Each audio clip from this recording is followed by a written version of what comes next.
Being welcoming is a good thing. That's it. End of video.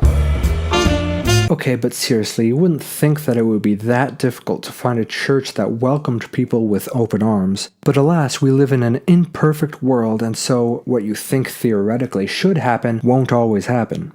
I mean, Jesus welcomed prostitutes and tax collectors, but sure, other Catholics snub me because I look weird. That's the way to keep yourself on that high horse you're riding on. See, we Catholics have what we like to call the fullness of the truth, and rather than the majority of us being happy about sharing that truth with others, we tend to hoard it like a dragon guards its treasure. This isn't a tradition versus progressivism thing either.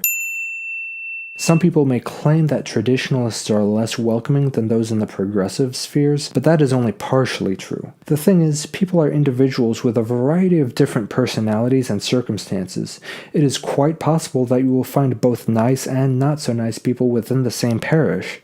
Crazy, right? That's like saying that there's such a thing as good, hardworking, morally upright lawyers. And we all know that that's not the case, of course. But let's talk about the idea of being welcoming as a whole. If you see someone new move in the house next door, to be welcoming, you would get them a housewarming gift and introduce yourself. But traditionalists have a tendency to be perceived as the neighbor who walks over to your yard to measure the grass and bushes to make sure that they are up to their standards and then walk back to their place without saying a word to their neighbors. But those people are in every neighborhood on the planet as far as I can tell. I mean, I've only been in 3 neighborhoods in my life, but I'm pretty sure I can extrapolate from that. Meanwhile, modern Catholics have a tendency to be seen as the bro who comes over with a 6-pack of beer, high-fives everyone, and throws some of the best parties on the block. Make no mistake, I am not advocating for a reversal of stereotypes, but I am simply pointing out that both are not correct an awful lot of the time. Besides, bros tend to be morally ambiguous enough that being in a church where the priest would actually teach the faith might make them nervous, and people who are as uptight as the traditionalist stereotype ought not to come to church either, for, as Jesus said, "Why do you see the speck that is in your brother's eye, but do not notice the log that is in your own eye? You hypocrite, first take the log out of your own eye, and then you will see clearly to take the speck out of your brother's eye."